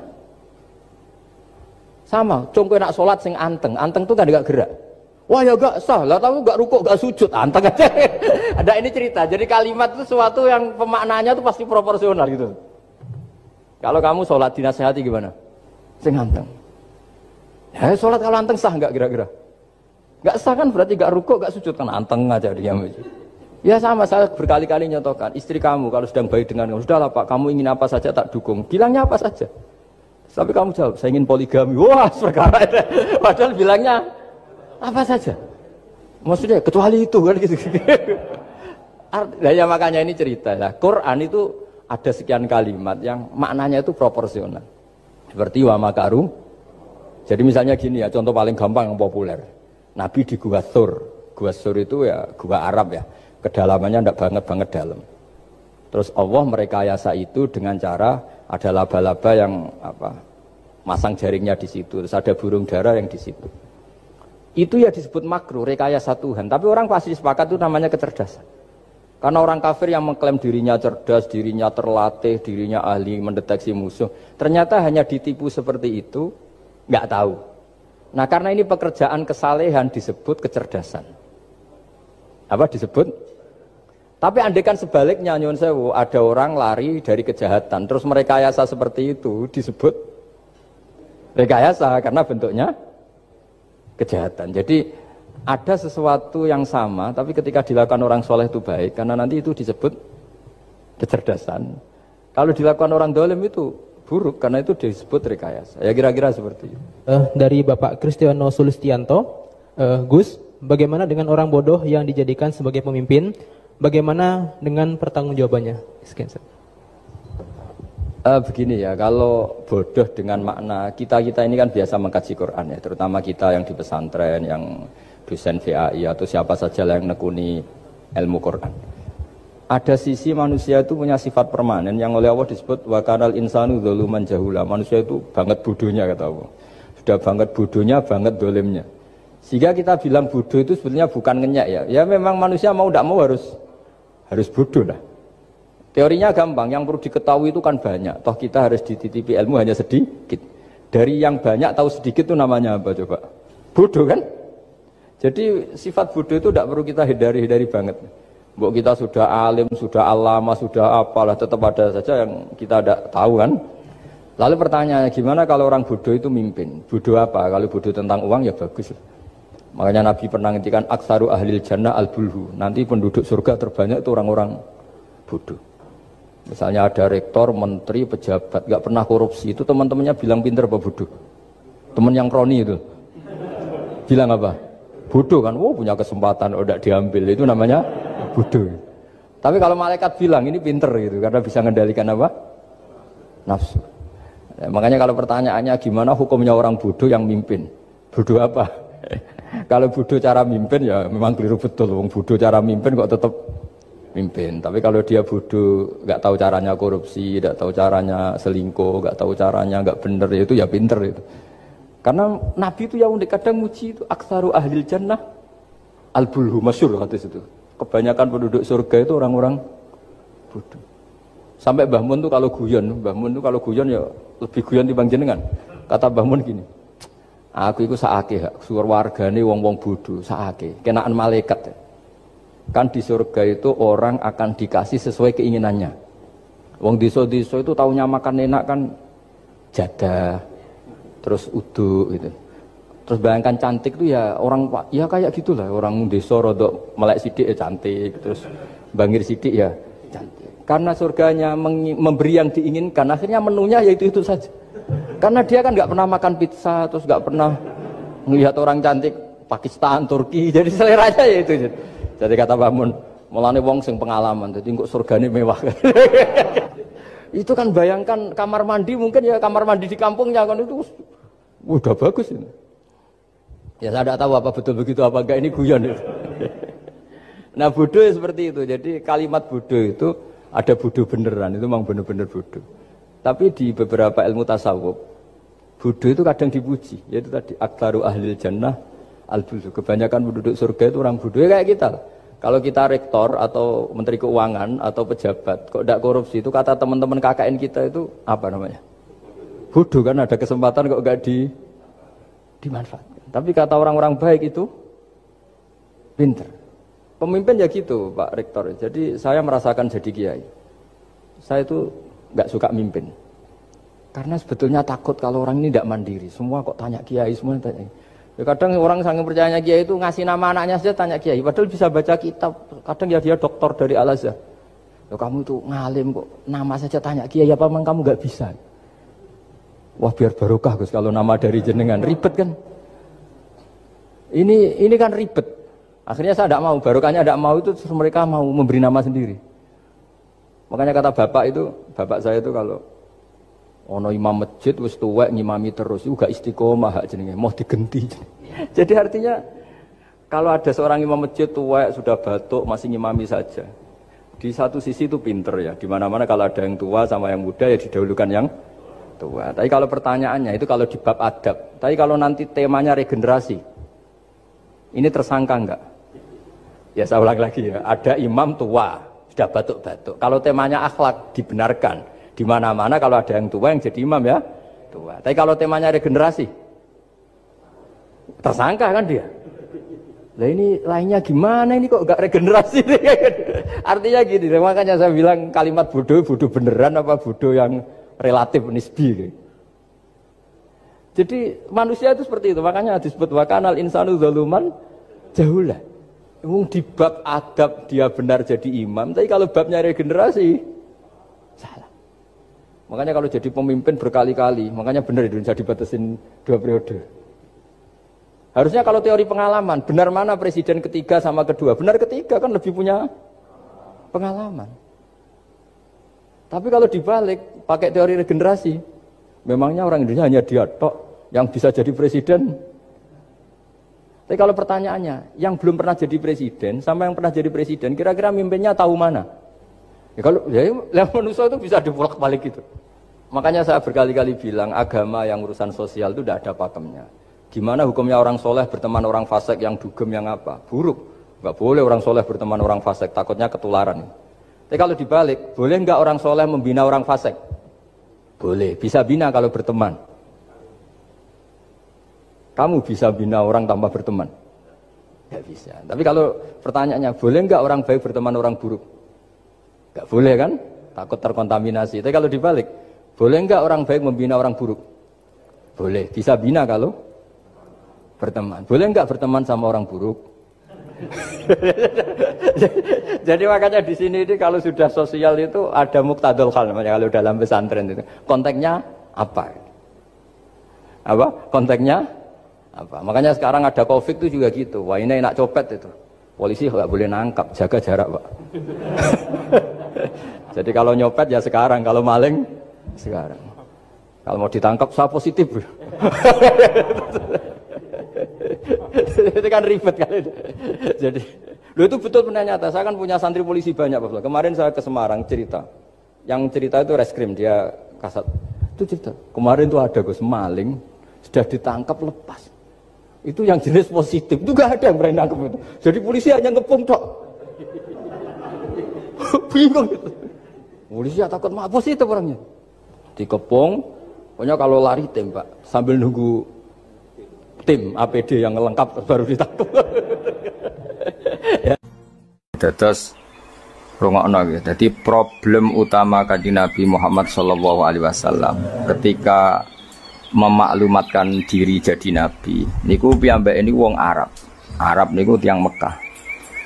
Wong Mekah niku terkenal ummiyah. Ummiyah niku goblok-goblok, tidak terpelajar. Sehingga itu menjadi masalah besar bagaimana mungkin seorang nabi Sayyidul Awwalin wal Akhirin kemudian dari daerah yang sangat minus pendidikan apa? Minus pendidikan. Sehingga ketika Nabi memaklumatkan jadi nabi itu orang pertama protes itu orang Yahudi. Makanya masyhur, andai kan Muhammad itu nabi dan ada nabi akhir zaman, pastilah kita. Cara pikiran Yahudi pastilah kita. Karena orang Yahudi kita tahu Yahuda bin Yakub bin Ishak bin Ibrahim. Eleng-eleng napa? Yahuda bin Yakub bin Ishak bin Ibrahim. Nah Yahuda niki dulur barpe Nabi Yusuf, sinten? Dulur barpe Nabi Yusuf. Sehingga secara nasab itu terus dimasalahkan Nabi.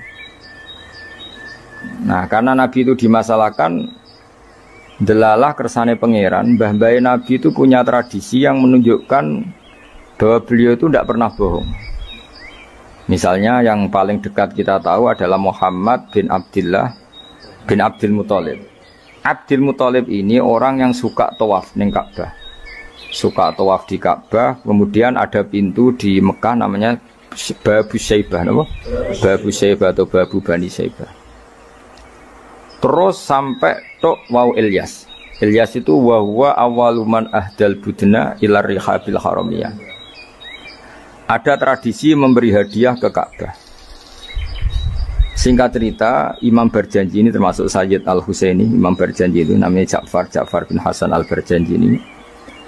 Beliau berpendapat atau memaklumatkan ulang bahwa Muhammad jadi nabi ku wajar. Mergo hakikate Muhammad adalah turunan Nabi Ibrahim alaihissalam.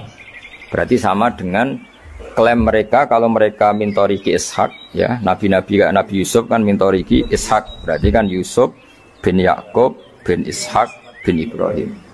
Dan kita tahu secara mujma'aleh Ishak ini punya saudara lebih tua namanya siapa? Ismail. Nah Kanjeng Nabi ini zuriyahnya sinten? Ismail.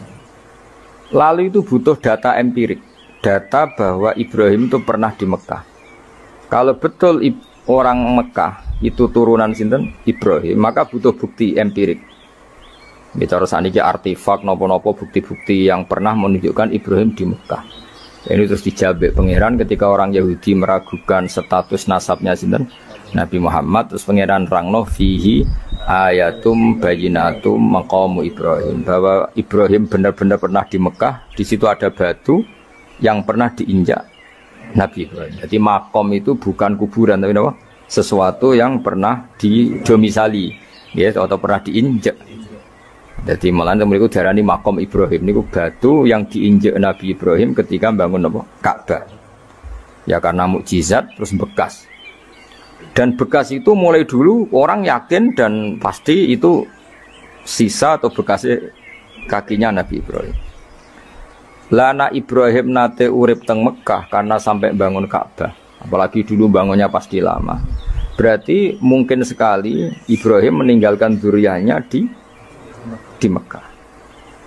Makanya Quran terus cerita bahwa Ibrahim niku ngendikan ketika mau meninggalkan Mekah, inni askantu min dzurriyyati biwadin ghairi dzar'in inda baitikal muharram. Terus ada kepastian, makanya Quran ayat-ayat itu masih menjawab keraguan orang Yahudi bahwa Muhammad kenapa jadi nabi, dia itu anaknya siapa, turunannya siapa. Padahal di Taurat dan Injil jelas aturan nabi itu zurriyatam ba'duha min ba'd.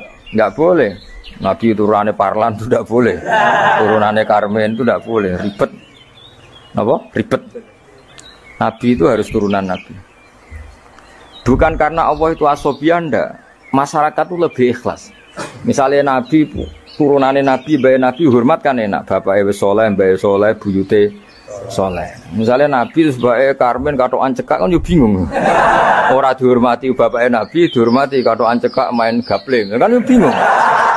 Jadi aturannya harus itu. Lo nak kiai oleh kiai kan tidak maksum, derajatnya kan di bawah. Pemenang kiai maklar lah oleh, soalnya oleh. Ini masalah nabi apa? Orang yang spesial. Itu harus bapaknya spesial, mbahnya spesial, buyutnya spesial. Nah. Sehingga aturan jadi nabi itu memang harus dzurriyatam ba'duhan. Kalau kiai boleh. Pemenang maklar tambah boleh. Tapi kalau nabi tidak boleh. Nah, aturan-aturan itu ada di Taurat dan Injil. Makanya yang pertama disoal orang Yahudi, kalau Muhammad Nabi itu bapaknya siapa, mbahnya siapa. Dan Sayyid berjanji, ini yang ngarang berjanji itu kitab yang sangat ilmiah. Makanya kata Mbah Mun, meskipun ada simtuduror, orang itu nggak boleh meninggalkan berjanji. Karena kitab madaih yang mamlu'ah bil ilmi itu berjanji. Tapi yang isyek itu simtuduror, ya. Tapi yang tua itu berjanji. Makanya alhamdulillah kita mbuh piro kadar itu dibaca semua, meskipun gak paham semua, soalnya diwaca kabeh. Karena kita yang bisa menjawab tuduhan orang Yahudi Nabi anak Esopo itu kita berjanji. Jadi tahu betul kalau masalah utama Nabi adalah anaknya siapa, mbahnya siapa. Makanya beliau ngendikan wa ba'du fa'aqulu wa Muhammad bin Abdillah. Logikanya gampang. Kalau orang modern saja tahu bapaknya siapa, mbahnya siapa, buyutnya siapa, itu artinya nggak ada yang fiktif. Ukuran sejarah fiktif ndak itu ditandai dengan satu kuburan, dua artefak. Itu nggak mungkin nama-nama itu fiktif. Buktinya apa? Di Ka'bah mulai dulu zaman Quraisy ada Babu Bani Saibah, Babu Bani, dan Abdul Muthalib namanya itu Saibah, karena mulai kecil beruban. Jadi kata Saibah itu mulai kecil apa? Beruban. Karena perilakunya terpuji terus orang Mekah darani Saibatul Hamdi, apa? Saibatul Hamdi. Nah, karena dia pernah melayani saudaranya Hashim namanya Muthalib. Ya kita tahu Muhammad bin Abdillah bin Abdul Muthalib bin Hashim. Nah, Hashim ini punya saudara namanya Muthalib, apa? Nah, Abdul Muthalib kecil itu pernah derek Muthalib pamannya, ya. Abdul Muthalib kecil berarti Saibah ini apa? Pernah derek pamane sing bernama Muthalib. Ya, Muthalib wonge gaya, pasti takoki wong, "Iwa pam budakku." Nah, sehingga Saibah itu terus diceluk Abdul Muthalib. Ya rodok sial lah sini. Jadi pamane itu gaya, kan ganteng. Saibah ini ganteng. Kalau jalan-jalan sama pamannya, jenenge sinten? Muthalib. Niku diaku budake. Iki sapa? Abdi budakku. Terus akhirnya jenenge Abdul Muthalib. Dadi wong Arab paham ya? Tapi namanya Syaibah, nama Syaibat, makanya wasmuhu Syaibatul Hamdi. Mana kalau asa iskal, bayar Nabi harus jenis kilap maknanya asura ngono, oleh mikir jenenge itu hakim, ya namanya hakim. Nah, dulu kalau orang berburu itu melibatkan anjing, karena sering berburu melibatkan anjing disebut kilap. Jadi maknanya kilap ya orang yang berburu dengan anjing. Mau coba langsung bawa mana kilap, asu. Oh kasus ya. Kasus. Makanya itu hebatnya Imam berjanji. Beliau darani wasmuhu Hakim bin Murrah. Jenenge kilap iku Hakim. Ya paham napa? Jenenge kilap niku Hakim. Sebagian ulama darani kilab itu isim sifat. Napa? Jadi kalabaya klibu kalban itu anjing sendiri dinamai kalbun itu sebenarnya sudah isim sifat. Bukan alam murtajal ya, tapi alam mangkul ya. Alam apa mangkul? Kalau dalam ilmu nahwu itu alam mangkul. Jadi begini ya, tak terang nahwu ya. Alam itu ada dua, ada alam mangkul, ada alam murtajal. Tapi hampir semua alam itu mangkul sebetulnya. Ya, semua alam itu hampir semuanya itu mangkul. Mangkul itu satu nama yang diambil dari satu makna dalam kosakata, napa? Dalam kosakata. Misalnya hamida, yahmadu, hamdan, napa? Hamida, yahmidu, hamdan atau yahmadu, hamdan. Hamdan maknanya pujian, napa? Kemudian Nabi karena orangnya sifatnya terpuji disebut Muhammad, orang yang dipuji. Sehingga nama ini potensi rubah-rubah. Di Taurat itu Nabi gak disebut Muhammad, disebut Ahmad. Di Injil juga disebut Ahmad. Itu tidak masalah karena Hamida Yahmadu ya. Saya ulang lagi, Hamida Yahmadu. Berarti kalau ingsun Ahmadu, saya muji. Karena Nabi itu orang yang sering muji Allah, menamakan dirinya Ana Ahmadu. Saya ini pemuja Allah. Berarti ana uta ingsun niku Ahmadu muji sapa ingsun Allah ing Allah. Sehingga ketika Nabi misalnya di Injil disebut Farqolit, Munahama, enggak masalah. Selama ini klaimnya orang tahu Yahudi dan Taurat, di Injil Taurat itu enggak ada kata Muhammad. Ya tentu enggak ada karena Injil Taurat itu bahasa Ibrani, no? Di situ disebut Munahama, kadang disebut Farqolit, tapi maknanya Mahmud atau Muhammad, orang yang dipuji. Paham ya? Makanya hampir semua alam itu mangkul, no? Mangkul. Nah, pentingnya mangkul itu apa? Kalau suatu saat sejarah itu tidak sama, itu enggak masalah. Karena hakikatnya alam itu rata-rata mangkul. Saya beri sekian contoh ya, semuanya. Misalnya dulu Madinah itu Yasrib, kenapa? Yasrib. Karena ketika orang Ansor merelakan semua hartanya untuk Nabi, saya berkali-kali cerita, Kanjeng Nabi niku datang ke Yasrib, niku migrasinya angkatannya hampir 500 sahabat beserta keluarga. Terus Nabi itu kesulitan karena sahabat si A memberi si B. Pokoknya kesulitan ngelola. Karena kesulitan ngelola, terus orang-orang Yasrib bilang, "Ya Rasulullah, hadhihi madinatuka taf'alu fiha ma tasa." Sudah engkau tidak perlu pamit per personal. Misalnya Nabi mau titip Abdurrahman bin Auf dititip si A, yang Abu Bakar dititipkan si B, yang Umar dititipkan si C. Kan kesulitan Nabi. Karena Nabi harus mikir yang punya tanah siapa, harus pamit kepada siapa, karena semuanya pendatang.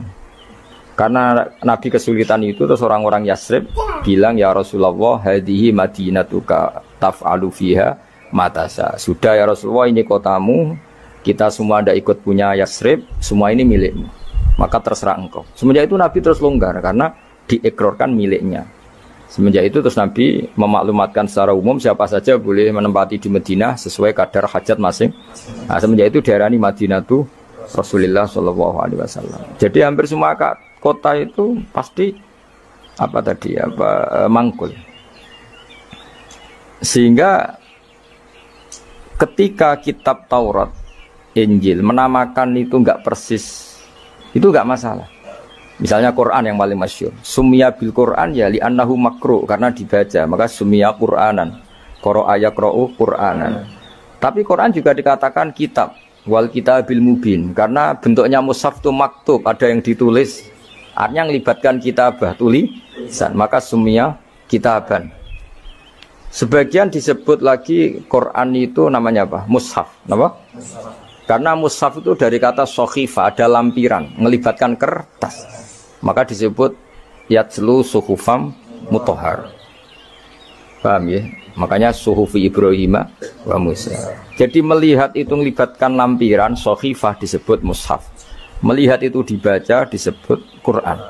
Melihat itu melibatkan tulisan disebut kitab. Melihat konsepnya adalah al-fariq bainal haqqi wa bainal batil disebut furqan, pemisah. Melihat fungsinya cahaya disebut nur. Melihat fungsinya Quran menghidupkan jiwa-jiwa yang mati disebut ruh. Wa kadzalika auhayna ilaika ruham min amrina. Sehingga berdipastikan sebenarnya semua nama itu rata-rata itu mangkul, apa? Mangkul. Makanya Nabi sering ngendikan, saya ini punya sekian nama. Itu beliau menyebut ana Muhammad wa ana Ahmad. Termasuk beliau menyebut wa anal mahi. Saya ini pelebur, penghilang. yamhu bi al-kufra, dengan saya kekafiran menjadi hilang.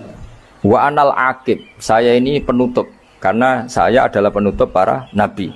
Wa anal hasyir, saya ini hasyir, penggiring, karena nanti semua para nabi digiring di bawah benderaku. Jadi nabi juga punya sekian nama dan semua itu menunjukkan alam apa? Mangkul. Ya, alam apa? Mangkul. Nah sekarang asmani babai nabi itu jelas gak fiktif karena tadi orang Arab tahu semua orang kafir pun tahu. Kalau di Mekah ada Babu Bani Syaibah, pasti ada orang bernama Syaibah karena ada Bani Syaibah, turunannya Syaibah. Dan itu siapa? Abdul Muttalib. Dan itu siapa? Abdullah. Itu siapa? Muhammad. Dan itu butuh bukti artefak. Makanya terus Allah menjawab fihi ayatum bayyinatum maqamu Ibrahim. Nah, bukti setelah Ibrahim, kan Ibrahim akhirnya kembali ke Palestina atau ke Syam. Lalu buktinya apa kalau dzurriyyahnya Ibrahim itu ada di Mekah? Terus Nabi Ibrahim dimaklumatkan oleh Quran bahwa beliau sempat ngendikan ini askantu min dzurriyyati biwadin ghairi dzar'in inda baitikal muharram. Ya Allah, sebagian anak turunku tak letakkan di Mekah.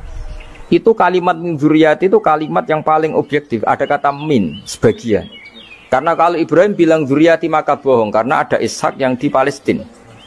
Paham ya? Makanya disebut min, bahwa sebagian anakku tak letakkan di sini. Karena sebagian yang lain di Palestina. Maka kata min dzurriyyati ini bukti bahwa Quran itu mukjizat betul, yaitu memang faktanya Ibrahim itu ada yang di Palestina, yaitu Ishak, Ishak yang di Mekah Ismail. Nah ini disebut min dzurriyyati, apa? Terus Ibrahim ngendikan biwadin, di lembah. Sebab itu Ka'bah itu di cekungan paling bawah. Bukti sejarah juga membuktikan seperti itu. Mulane kula seneng Ka'bah kena banjir bolak-balik rubuh niku kula seneng. Karena mboten seneng dari segi cemoan mboten. Itu bukti empirik. Iku hikmahnya kena apa Ka'bah rubuh bolak-balik. Andai kan enggak rubuh bolak-balik karena banjir, orang susah nyari sejarah. Ketika Nabi umur 35 Ka'bah rubuh mergo banjir. Zaman Umar ya rubuh. Karena tadi Ka'bah itu di cekungan paling bawah. Quran memaklumatkan bahwa Ka'bah itu biwadin, di cekungan paling bawah. Yaitu ada Jabal Abi Qubais di cekung gunung, Ka'bah paling bawah. Nah karena Ka'bah ini zaman Nabi Adam itu rob wa tumain. Jadi ketika Adam mau haji, tanya sama ya Allah saya harus kemana? Ya sudah ke Ka'bah. Titenane sebuti Gusti, ada rob wa tumain, ada roh wa tumain. Ada cekungan dalam tempatnya air. Itu jenis Ka'bah. Zaman itu belum ada bangunannya, yaitu sudah namanya Ka'bah. Terus Ibrahim sesuai panduan itu bikin bangunan di situ. Bisa kamu bayangkan kan bangunan di cekungan paling bawah di sekelilingi gunung. Kan mesti kegerojok ke air. Makanya setiap banjir itu Ka'bah rubuh. Apalagi ya nggak ada semen, nggak ada terus dilapisi baja, nggak ada dulu. Pasti rubuh. Justru itu bagus. Bagus dari segi bahwa shadaqallahul adzim ketika mengistilahkan Ka'bah itu biwadin. Paham ya? Biwadin. Sehingga sekarang alhamdulillah pemerintahan Wahabi meskipun gitu sampai sekarang Ka'bah itu dari Masjid Haram tetap ke bawah. Ya enggak ya mesti apa? Ke bawah, tetap di cekungan. Sampai sekarang desainnya Ka'bah tetap ya kita di Masjid Haram masuk itu nanti kalau mau ke Ka'bah mesti turun ke bawah sampai sekarang. Guling-gilingan statusnya Ka'bah itu biwadin ghairi dzar'in inda baitikal muharram. Lah ini penting.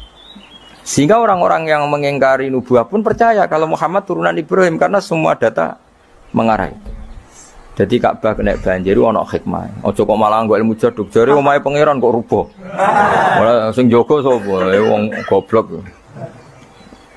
Jadi Allah kalau bikin sesuatu itu pasti hikmahnya besar. Baru era Umar terakhir di kebijakan Jabal Abi Qubais itu dijebol supaya air tersalur keluar, tidak semuanya mengarah ke Ka'bah. Tapi itu bagus. Ijtihadnya Umar ya bagus. Tapi kenapa zaman Nabi ijtihad itu tidak ada? Memang nggak perlu ada zaman itu. Karena justru rubuhnya Ka'bah mergo banjir itu bukti benar-benar biwadin. Karena di cekungan paling bawah, maka rawan kena banjir. Logika rasionalnya kenapa di situ ada Zam-Zam? Ya karena logikanya gampang. Secara umum, meskipun Allah itu kuasa bikin mukjizat, tapi tetap ada nilai rasionalitasnya. Apa nilai? Karena Ka'bah itu di cekungan terbawah, maka mata air ya di situ. Paham ya? Makanya Zam-Zam ya dekat Ka'bah. Meskipun Allah bisa bikin air di puncak gunung Tapi itu kan mboten lucu ngoten. Maksudnya normali sumberan ning cekungan. Kan ya ora lucu. Banyu kok milih munggah kan ya ora lucu. Darani sulapan malah ribet kan. Jadi Allah itu meskipun kuasa melakukan apa saja tetap ibadah ajro ala matrodil adat atau ala mutarodil adat. Sesuatu dibikin itu sesuai adat. Nah termasuk adat orang soleh itu turunannya orang soleh, turunan saleh. Makanya dzurriyatam ba'duha. Mengenai jogeman, kalau suwun jogeman ninggal berjanji. Karena kitab berjanji itu yang paling madhu Nabi, muji Nabi min haitsul ilm. Sangat fanatik menjawab gugatan pada Nabi dari segi ilmiah. Termasuk beliau yang kalau kita ahli sunnah kan yakin bapaknya Nabi, bayi Nabi sampai Nabi Adam semuanya mukmin. Nah, kalau ada kubu sebelah yang darani bapaknya Nabi nin rokok, bayi Nabi nin rokok itu pasti kita tentang. Karena wa kaifalah wasayyidul akramu sallallahu alaihi wasallam wasitatul muntaqo. Bagaimana kamu katakan bapaknya Nabi kafir, bayi Nabi kafir sementara diliwatin Nur Muhammad. Mosok Nur diliwatno barang sing najis. Itu sudah agak ketemu nahlar. Makanya logika yang dibangun Imam Barjani, bagaimana Nur Muhammad yang suci kemudian kamu yakini liwat najis. Yaitu nak bapaknya Nabi kafir, bayi Nabi kafir berarti Nur ini liwat suatu sing najis. Nah itu paradok napa? Makanya Dawi tiba wa kaifala wasayyidul akramu sallallahu alaihi wasallam wasitatul muntaqo. Bagaimana enggak mbah-mbahnya Nabi suci wong itu liwatane nur yang suci. Nah, terus ada beberapa iskal kecil. Iskal kecil misalnya lalu bagaimana dengan sejarah yang populer kalau Azar itu bapaknya Ibrahim. Sementara Azar terkenal kafir. Nah, itu oleh ulama dijawab ketika Nur Muhammad masih di Azhar itu dia belum kafir. Setelah Nur ini pindah ke Ibrahim, berarti Azhar wis melompong tanpa Nur Muhammad. Baru soro kafiron. Baru setelah itu Azhar menjadi kafir. Jadi kafir terlambat kira-kira Azhar. Zaman ditungguani Nur Nabi itu tidak kafir. Paham ya? Pak gue yang pondok lu cek apal juz sama sekali mulai wis ora apal. Nah, atau jawaban kedua Azhar dikatakan bapak itu majas, hakikatnya hanya paman, apa? Paman. Jadi ada jawaban dua ulama ya. Yang satu menjawab apa? Madama Nur Muhammadin fi Azhar masih dia muslim atau mukmin. Ketika Nur Muhammad sudah pindah ke Ibrahim, berarti Azhar kan melompong. Nah ini terus soro kafiron. Atau sebagian ulama jawab Azhar itu paman, disebut bapak itu majas. Tapi jawaban itu menurut saya tidak setuju yang normal saja karena nanti cara Imam Ghazali zalat sikoh bil alfat, nanti keribetan apa? Orang kemudian nggak percaya dengan lafaz. Karena setelah pada kata bin ikut tenan Torah. Karena ada kemungkinan majas. Kan terus ribet. Makanya banyak ulama yang milih jawaban pertama ya. Madama nurun nabi fi Azhar, itu Azhar belum kafir. Setelah ada intiqalun nur, peralihan nur ke Ibrahim, Azhar baru kafir. Yaitu biasa, itu lebih gampang. Nah, tapi kita tetap yakin bayi Nabi, bapak Nabi ila Adam niku semuanya mukmin. Nah, alasannya apa? Bagaifala wasayyidul akramu sallallahu alaihi wasallam wasitatuhul muntaqo. Ya sapa sing maca? Apa tadi tukang nyanyi gentenan. Mudah-mudahan gentenan. Ada dalam ya. Al-Jannatu wa na'imuha sa'dun liman yusalli wa yusallim wa yubarik alaih. Bismillahirrahmanirrahim. Abtadi'ul imla'a bismidzatil aliyah mustaqirran faidul barakati ala ma analah wa awla wa usanni bihamdin mawariduhu sa'igatun haniyah mumtadiyan minasyukril jamili mataya wa usalli wa usallimu ala nuril mawsufi bitaqaddumi wal awwaliyah al-muntakili fil ghuraril karimati wal jibah wa astamnihu Allah ta'ala ridwanan yahussul itrata tahiratan nabawiyyah wa ya'ummu sahabata wal atba'a wa mawala wa astajdi hidayatan lisuluki subulil wadihatil jaliyah wa hifdhan minal ghawayati fi hutatil khata'i wa hutah wa ansyuru min qissatil maulidin nabawi burudan hisanan abqariyah nadiman minan nasabi syarifi ikdan tuhallal masami'u bihula wa asta'inu bihaulillahi ta'ala wa quwwatihil qawiyyah fa innahu la hawla wa la quwwata illa billah. Alhamdulillah. سليم من صلاة وتسليم اللهم صل وسلم وبارك ganti yang ganti sobat alam seneng tokno sobat Allah سيدنا محمد بن عبد الله بن عبد المطلب واسمه شيبة حمد قبل اتصاله السميع ابن هاشم واسمه عمرو بن عبد مناف واسمه المغيرة الذي ولد من انتقاء يوميا ابن قصي واسمه مجمع سوقنا كمسلم التفاصيل في بلاد بطاعة القصية إلى أن عاده الله تعالى الحرم الحق الحرم المحترم صحناهما ابن كلاب واسمه حكيم بن عمر بن ابن أي بن غالب ابن فهر واسمه قريش وإليه تنسب الركوب القريشية وما فوقه كناني كما جنح إليه كثير